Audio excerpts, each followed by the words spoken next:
أمل عالم بمخان مدباتنا أم كتتال تركبو زخبركن انتقاتلتنا نلوم 24 نحاس الزبلنا يوم حصرتن اواناون زيناتات حزنا لكم مصينا لنا نختكتاتولنا دما بخبرنا عدم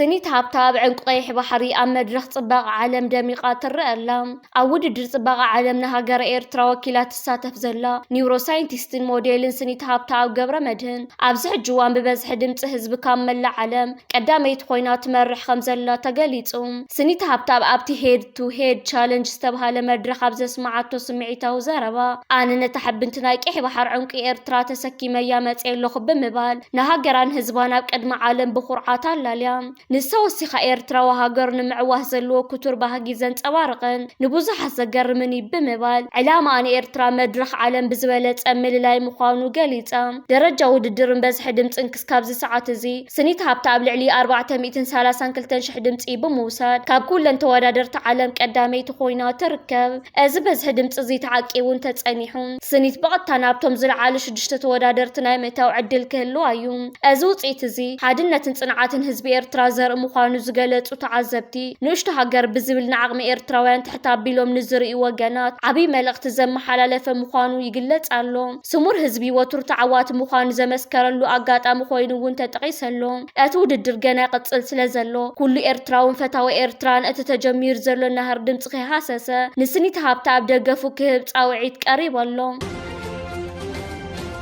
أبزح لفقروا معالتات حنت بانديرا إيرترا تنبلبل زنبرت ناي نداد مركب كم ناي كاميرون بانديرا تنبلبل زنبرت مركب عوش متعادن مايو كبابتا الصومالين بقر سنت تجاوين مهلاون تقاليت زنبرا خوينو حجد ما بوغن هندوات يو أبزل مقلتي منقست هنديناتهم أبتن مرخب زنبرو عسران كلتن هنداويان بزملكات من قصغة جميرو خمزلون درو النساب صومال زركو زملكتهم أكالات كمستزرارب بمقلات أبزوان زي كلهم انتم هنداويان بحر نياتات أو حسكوناتات كم زلو يقلت نازقو دا عمل كيتو أب كينيا زركبنا هندي إمباسي أو تيوو أبزل حبريتا بزعواتهم أبتا بانديرا إيرترا زنبرت مركبن أبتا ناي كاميرون بانديرا زنبرت مركبن زنور عسران كلتن هنداويان مسناي سومال سبسلطان تزراريبهم كم زلون بزعوا وحسنت اتهم هنداويان بحرنياتات دما حبريتا رخيبهم مهلاو من أفليتو كم زفلت اتهم 16 هنداويان أبتا بانديرا إيرترا زنبرت مركب زنور كخونن كلو اتم شدشته دما ابتا خاب تركي نابتي اموق ادشو سومال زركب معلم معكل ناي تركي تمرح زنبرت اصوار صعينا زنبرت بانديرا كاميرون زنبرا مركب دما شدشته هنداويان يمنيروم بزعبا زنداد صعينا زنبرت ناي ايران كتكون تخليات تباهيلو قمته زوهب لازل بانديرا ايرتران بلبيلا زنبرت مركب بوغن ايرترا خونه ايران سكاب حجستوها مقلص يلن يخون انبر معكن زينا رويترز زرقي حتو ابزل حبريتا ازا بانديرا إيرترا تنبلبل زنبرت مركب مستعمير كاب لعلي إيران بيراتو زلا أجدا بستتحازة عب تحت أجدات أنحت مركب كم زخونتن عوش متعادن دماش دشت عطقات كأرسن تتقيعو ما بتحتو ضد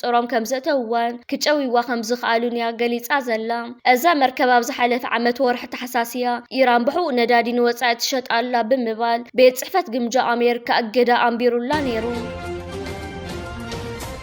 أبجما جنب بحر صومال لعل استتألفت مركب ندادي بستفت أمامت قعت الدرون 9 سبات تقتلون سبب سلطان بونتلاند أبجما جنب بحر صومال تتألفات دويلة بزنبرت مركب صعنت ندادي بستفت أمامت قعت الدرون 9 سبات كم استقتلوا قليتهم أتمت قعتي أبزوان وقال صومال تقاجما جنب بحر جودوب جيران كم استفت أتم سبب سلطان حبيرهم نبرت تخباب نسيانين كم زحبروا أتا مركب بي لطوفت بهالكوينة قد محيدت مع تات بشفتات بحر تتأليفا ناب تخباب 500 تزاريبهم سينين قد معرفة مركب كون كال تزاماد حبريتاتات كونات أوغن كالرقاقص كم زي كال حبيرون أتا مركب قد محجي أبقار مالا بستبها لبوتا دويلا بزنبرة الأوانوون بستفت أمامت قعت الدرون 4 سوات مويتون بيوم نتمت قعت الدرون من كم زفت أما بوقع استقلت أنا قريلن من قست صومالو نتمت قعتي أيكوننن سبس التنبونتلان نتقد محجي استفت أمامت قعتي بمخن ምዃናን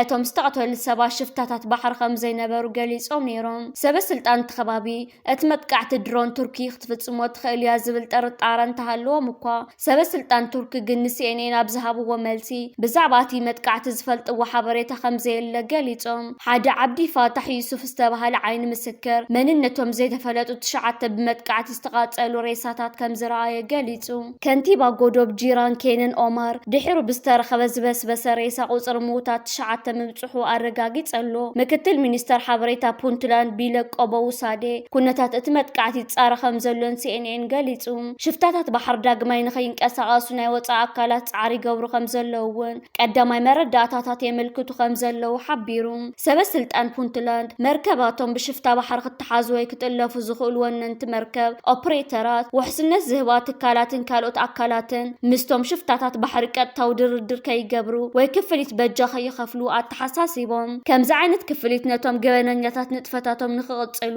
ባይታ ንመበረታትዕን ክህቦም ከም ዝኽእል እቶም ሰበስልጣናት ጠንቂቖም ኣለው። سعود عرب بحجز كم إيرترا زعمت استراتيجيكوين هاجرات أبيلا أب صومالين زواج كحي بحرن سفيح الله وأختار رجاجز تدل خمزلا تجليتو. سعود عرب أبزوري أكباب النزر كو صومالين استراتيجيكو مسمر بحري بفلايك عمت أو باب إلمن دب كحي بحرنوش مت عدنن وحصات كوينهم نخغط سألون هلا وأنا من رجاج زلو عغميا وهيدا تسعر كم زلا صومالا وتنتان البوليتيكا جليتو. أتنقص النتا مونجو دحن النت نايزون مسمرات بحرن سفي حجر أو دحن السعود عرب زلو كأتاو متأسسار بقمت بمتاو مسعب بيتنا بتزوات الوا زلو من كم إيرترا صومال سودان جيبوتي يمن باكستان تركن قطرن كمون مرصعت معربوان هاجرات حاويرو بموهاد نزعلا ما كسعبو كم زخل ات صومالاو تنتاني بوليتيكا قرن افريقيا عبد الرحمن ابت بقدام 22 نحاس عبنا اكس غصو زارغحو حاصير اواناو مبرهي حبيرو سغات السعود عرب كابتني ايران زماكل انداغدد زخي زلو ግጭት ዝመንጨወን ሰፊሕ ዘባው ዘይምርጋናይ ምፍጣር ተኽእሎ ሰፊኑ ከም ዘሎ እቲ ሶማላው ተንታኒ ፖለቲካ ገሊጹ ንሱ ብተወሰኸ ዞም ስጋታት ብእዋኑ እንተዘይተኣልዮም ዘይውሕስ ኩነታት ቀጥታዊ ግጭትን ጂኦፖለቲካዊ ዘይምርጋን ናብቶም ካልኦት ኣብዚ እዋን እዚ ብተዛማዲ ሰላም ዝኾነ ከባቢታት ክዝርግሑ ልዕል ተኽእሎ ከም ዘሎ ኣመልኪቱ ንሱ ኣብ መወዳእታ ስዑድ ዓረብ ካብ ብዙሓት ዘባው ሓይሊ ዝኾኑ ማእከላት ንዝተፈላለዩ ስጋታት ክትቃላዕ ትኽእል እያ ብምባል ኢራን ናይ ውክልና መርበባታን ኣብ ደቡባዊ ሸነኽ ስዑድ ዓረብ ቀጻሊ ጸጥታዊ ብድሆ ፈጢሮም ከም ዘለው ኣዘኻኺሩ ከምኡውን ናይ እስራኤልን ዞባዊ መሻርክታን ኣብ መላእ ቀይሕ ባሕሪ ቀርኒ ኣፍሪቃ ወሽመጥ ዓደንን ሓፈሻዊ ዞባ ማእከላይ ምብራቕን ተካይዶ ዘላ ምንቅስቃሳት ርያድ ከም ፍሉይ ፖለቲካዊ ቁጠባውን ሃገራውን ጸጥታዊ ብድሆታት ዘንጸባርቕ ኣገባብ ጌራ ክትሪኦ ከም ትኽእል ገሊጹ روسيا نوجي يوكرين زخون توسخ 300 وتادرات كتململ ايام بريزيدنت يوكرين فولوديمير زيلنسكي روسيا ورح مسكرم كاب زكايد ناي بارلاما مرجع دحريو توسخ 300 وتادرات نوجي اختململ كم تخيل متنقطه هيبوم ات بريزيدنت نغازيتنيتا تابزها مغلص خمز حبرو از ناي 300 حيل سمل ملا اكل نايت موسكو نخلتش 26 عامه مرز حازت حافشاو شتو خوينو ات مسرح سكاب 2027 عامه مرت بمقصال قصر سراويتنا 500 نمبصح توطين اللهم كم مبره زيلنسكي من محدار كريملين حزباو تقاومو نموغاد كبل نتمل ملأ كم موسكون سينت بيترسبرغ زامسلا عبيت ختماتات كم مكيادن لعلي ابرحقات غزاتاتن وسناوسن روسيان كتكوريوم ازم حدست زمل مولو تادراه دما امبرع يوكرين ابزركب غزات دونيت سكنت وجن مقلطاف كوافرو خمز خيلو غليصوم ازمه تنقطازي يوكرين حيل سبنا صار اير مكلخال ميسايلن حصرت ابزغاطما اوان زمص خوينو بوغن موسكو ግን ብዛዕባቲ ተዋሂል ዘሎ ተወሰኸ ናይ ምልመላውጥን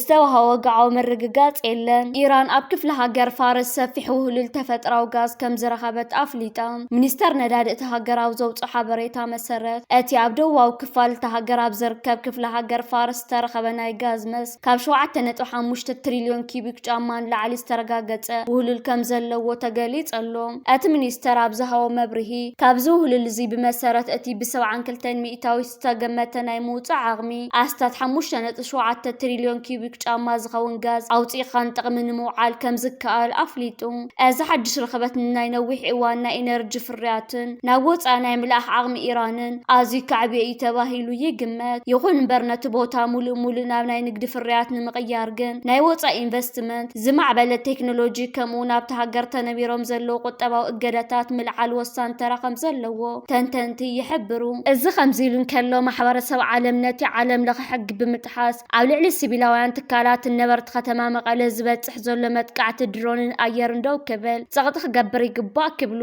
ተሓለቕቲ ሰብኣዊ መሰላት ሲቪክ ማሕበራት ትግራይ ፀዊዖም። እቲ ጥምረት ኣብ ልዕሊ ንጹሃን ዜጋታት ዝበፅሕ ዘሎ መጥቃዕቲ ድሮንን ነፈርትን ደው ክብል ኣብ ዝቐረበ ፃውዒት እዩ ነዚ ዝገለፀ።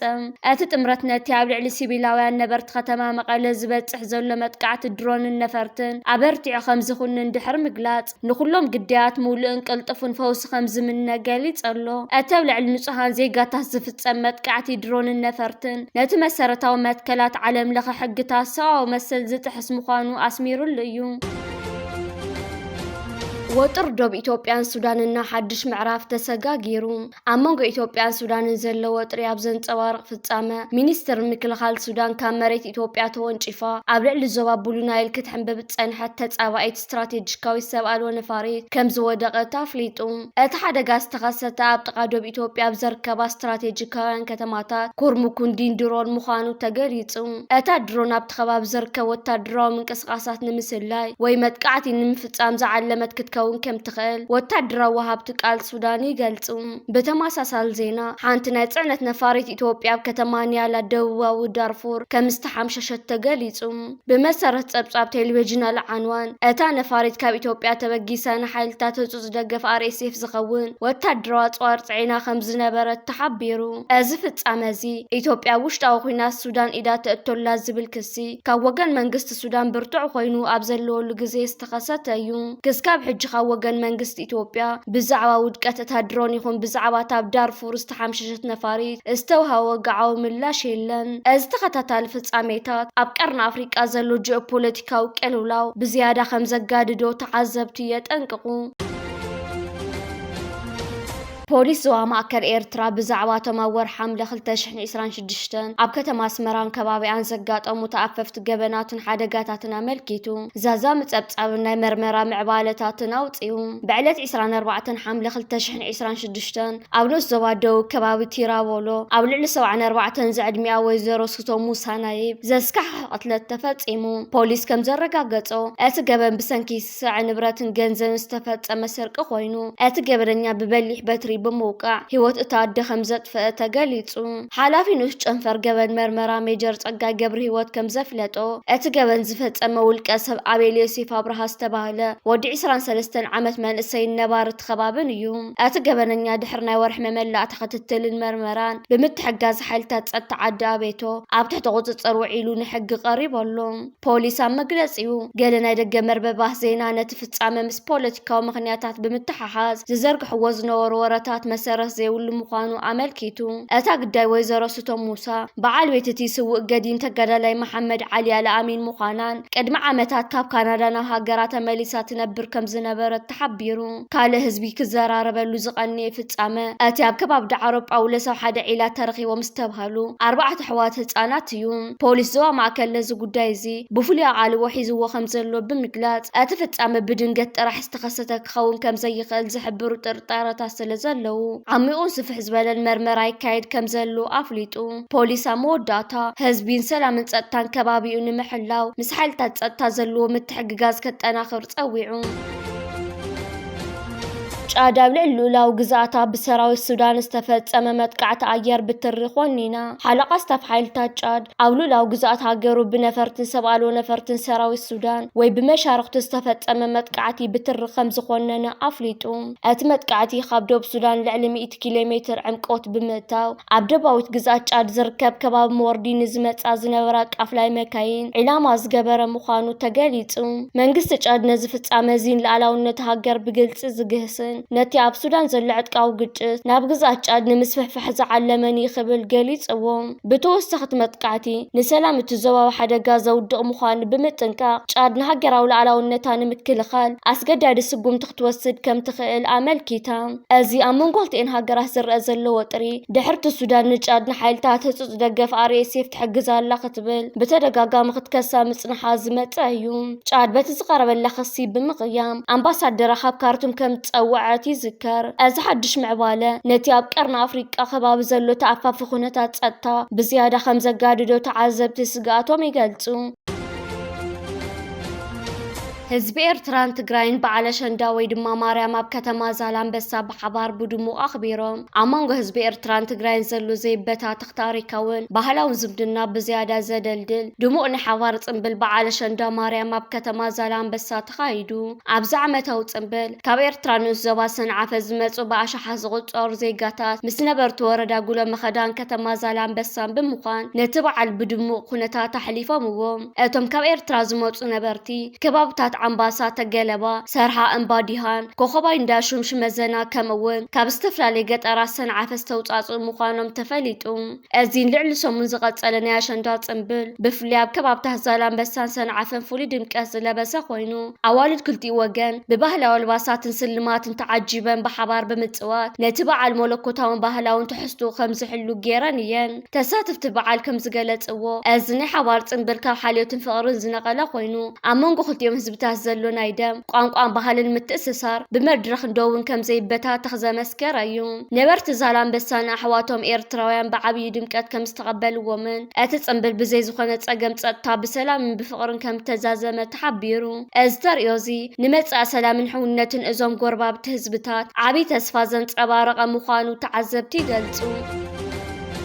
ፕሬዝደንት ሕቡራት መንግስታት ኣሜሪካ ኤርትራን ኢትዮጵያን ዘርከበን 76 ሃገራት ኣንቢሩለን ዝነበረ ናይ ቪዛ እገዳ ዘይሕጋዊ ብምባል ሓንቲ ናይ ፌደራል መንግስቲ ኣሜሪካ ዳኛ ነቲ ውሳነ ሰሪዛቶላ። ከም ዝፍለጥ ምምሕዳር ዶናልድ ትራምፕ ኤርትራ ትርከበን 26 ሃገራት ዘርከበን 76 ሃገራት ዓለም ዜጋታትን ንኣሜሪካ ንኸይኣቱ ናይ ቪዛ እገዳ ገይሩ ዝነበረ ኮይኑ ብዙሓት ንኣሜሪካ ብዝተፈላለዩ ምኽንያት ናይ ስደተኛታት እውን ዘርከብዎ ክመፁ መደብ ዝነበሮም ድማ ጉዳይ ንኽደናጎይ ከም ዝተገደደ ይዝከር። ይኹን እምበር ጃነት ቫርጋስ ዝተባሃለት ኣብ ማንሃታን እትነብር ፈራዲት ነቲ ብጽሑፍ ጉዳያት ወጻኢ ምምሕዳር ዶናልድ ትራምፕ ዝነበረ ማርኮ ሩቢዮ ዝተወሰደ ውሳነ ንዘለዎ ስልጣን ዝሓለፈ እዩ ክትብል እንከላ ብጀካዝ እውን እቲ ውሳነ ንሕግታት ዝጠሓሰ እዩ ብምባል እያ ከምዚ ስረዝ ጌራቶ ዘላ። በዚ ድማ ምምሕዳር ዶናልድ ትራምፕ ነዚ ሕጂ ሓሊፉ ዘሎ ፍርዲ ዘለዎ ጥርኻሊ ውሳነ እንተዘይተወሲዱ ናይ ኣሜሪካ ኤምባሲታትን ቆንስላታትን ንኣሜሪካ ንምእታው ዝድለ ቪዛ